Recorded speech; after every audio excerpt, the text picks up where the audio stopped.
तो twelfth fail movie जो कि 27 अक्टूबर 2023 में रिलीज हुआ था, आखिर क्या है इस मूवी में जो कि हर कोई इसकी तारीफ करता है। इस वीडियो में मैं बताऊंगा कि मुझे क्या पसंद आया इस मूवी में। तो मैं शुरू करता हूं। सबसे पहले तो ये कि 2 घंटा 26 मिनट की मूवी में एक इंसान की पूरी जिंदगी को दिखाना नामुमकिन है, लेकिन इस मूवी में एक इंसान क्या, आप हर एक कैरेक्टर के फीलिंग्स को फील कर पाओगे। उसका रीजन क्या है? उसका रीजन यह है कि सभी एक्टर्स ने अपना एक्टिंग कमाल का किया है। हीरो से लेके उसकी माँ, दादी, पापा, दोस्त, गर्लफ्रेंड, टीचर, सभी ने एक्टिंग बहुत कमाल का किया है। यहाँ तक कि प्रियांशु चटर्जी जो कि डीएसपी दुष्यंत बनते हैं, उन्होंने भी एकदम परफेक्ट निभाया है अपने रोल को। हालांकि उनका रोल बहुत छोटा था, लेकिन आप जानते हो कि उनका रोल सबसे ज्यादा इंपॉर्टेंट था। मेधा शंकर यानी कि श्रद्धा जोशी, इनकी एक्टिंग तब पकड़ाती है जब क्लास में उन्हें पता चलता है कि विक्रांत मैसी यानी कि मनोज ने एरोनॉटिकल इंजीनियरिंग नहीं किया है, सिर्फ बीए किया है, जो कि मिसअंडरस्टैंडिंग हो गई थी और उसे सच बताने का टाइम भी नहीं मिला। उस समय जो लड़की ने एक्सप्रेशन दिया है, हम क्लियरली ये देख पाते हैं कि उसका भरोसा टूटा है, उसको बुरा लग रहा है, दुख हो रहा है, और क्लास के सामने बेइज्जती हुई अलग। और जैसा कि आपने मूवी में देखा होगा कि भाई बड़े घर की लड़की है, इतनी सी बेइज्जती इतनी फील होती है।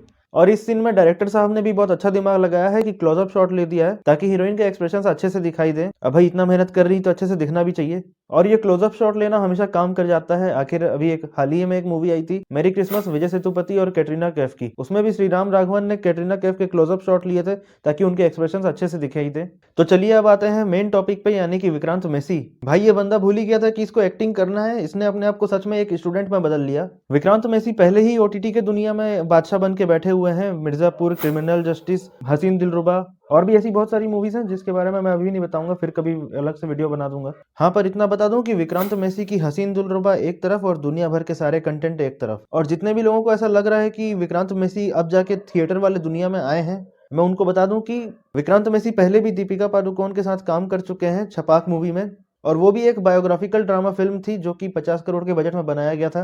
लक्ष्मी अग्रवाल के ऊपर जो एसिड अटैक हुआ था उसके ऊपर बनाया गया था इस मूवी को। 10 जनवरी को रिलीज हुआ था ये मूवी, और उसी दिन रिलीज हुई थी अजय देवगन की तान्हाजी। तो सीधी सी बात है, लोग एक्शन मूवी देखने जाएंगे 120 करोड़ का, तो छपाक मूवी दब गया था ये सबके बीच में।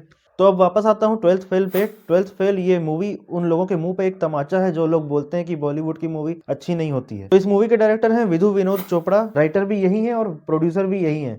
अपना पूरा जी जान लगा दिया है इन्होंने इस मूवी को बनाने में, तभी मूवी अच्छी बनी है।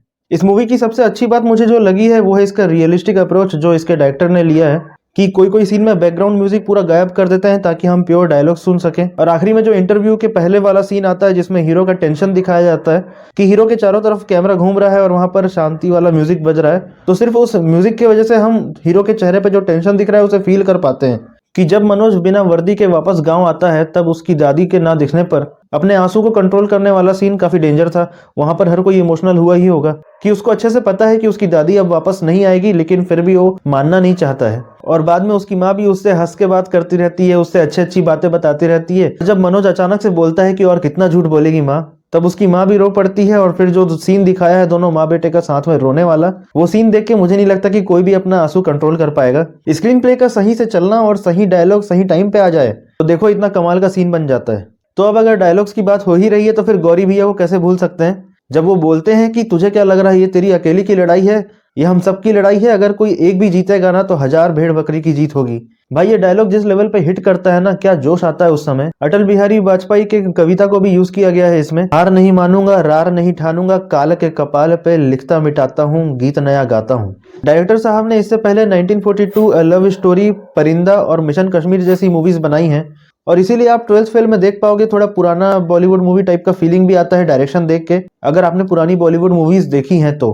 ट्वेल्थ फेल इस मूवी में हमें ये देखने मिलता है कि कैसे चंबल में रहने वाला एक लड़का पढ़ाई लिखाई करके कुछ बनने का सोचता है, 1000 बार गिरता है, 1000 बार उठता है, और गिरते संभलते एक दिन आईपीएस बन ही जाता है। और आखिरी में जब ये खुशी से रोता है, इसके खुशी के आंसू देख के आपके भी आंसू निकल पड़ेंगे। भाई बहुत डेंजर सीन था वो। आप इस मूवी से इंस्पिरेशन ले सकते हो, लेकिन याद रखना कि आप अपने फैमिली को मोटिवेशन बना सकते हो इस मनोज की तरह। लेकिन हर किसी को श्रद्धा जैसी लड़की नहीं मिलती है मोटिवेशन बनाने के लिए, और अगर बनाओगे भी, अगर तुम्हें मिल भी जाए तो सोच समझ के अपने मोटिवेशन बनाना किसी और को, क्योंकि फैमिली तुम्हारे साथ हमेशा रहेगी तो तुम्हारा मोटिवेशन बना रहेगा।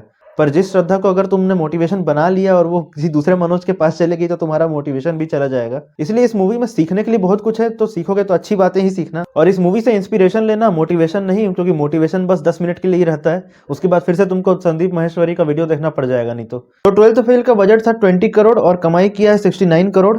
अगर आपको और भी इस तरह का कंटेंट देखना है तो फिर आपको ऋतिक रोशन का सुपर 30 देखना चाहिए। श्रीदेवी की मूवी है इंग्लिश विंग्लिश, आमिर खान का 3 इडियट्स। तो चलिए ठीक है, बाकी बातें फिर कभी। 8 मार्च को अजय देवगन की मूवी रिलीज होगी शैतान, उसका भी रिव्यू मैं डाल दूंगा। उस रिव्यू को देखने के लिए आप सब्सक्राइब कर लें। मैं मिलता हूँ अगले वीडियो में फिर से किसी इंटरेस्टिंग मूवी के साथ। मूवीज है तो जिंदा है हम।